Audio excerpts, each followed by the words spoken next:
উত্তর দিনাজপুর জেলার ইসলামপুর থানার শিয়ালতোর বাইপাস সংলগ্ন জাতীয় সড়কে এক মর্মান্তিক পথ দুর্ঘটনায় গুরুতর আহত হলেন 5 জন।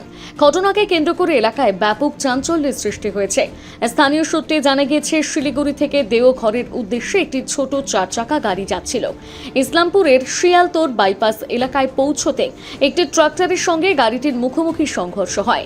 সংঘর্ষের তীব্রতায় ছোট গাড়িটি দুমড়ে মুচড়ে যায় এবং গাড়িতে থাকা 5 জন যাত্রী গুরুতরভাবে আহত হন। দুর্ঘটনার পর স্থানীয় বাসিন্দারা দ্রুত উদ্ধার কাজে নেমে পড়েন।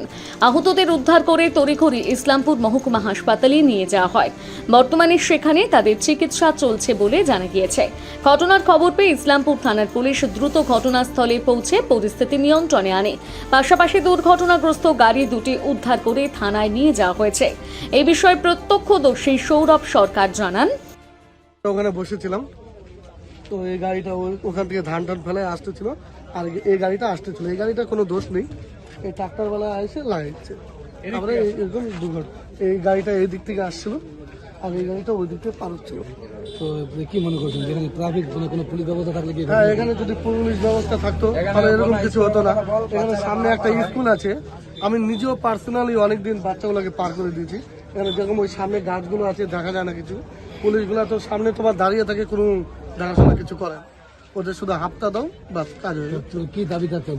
দাবিদার চাচ্ছি এখানে যাতে একটা ভালো ট্রাফিকের ব্যবস্থা করে দেয়, যাতে কোনো সমস্যা না হয়। এখন এরকম একটা দুর্ঘটনা ঘটছে, সামনে আরো হতে পারে। সামনে আরো বড় স্কুল আছে, সামনে 50 মিটার আরো বড় দুর্ঘটনা ঘটতে পারে। পুলিশ সূত্রে খবর, ঠিক কী কারণে এই দুর্ঘটনা ঘটেছে তা খতিয়ে দেখা হচ্ছে।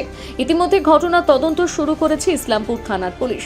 এই বিষয়ে দুর্ঘটনাগ্রস্ত ছোট গাড়ির এক যাত্রী জানান, बस एक ट्रैक्टर आया उधर से पूरे स्पीड में और फिर वो टक्कर मार दिया। कहाँ से कहाँ जा रहे?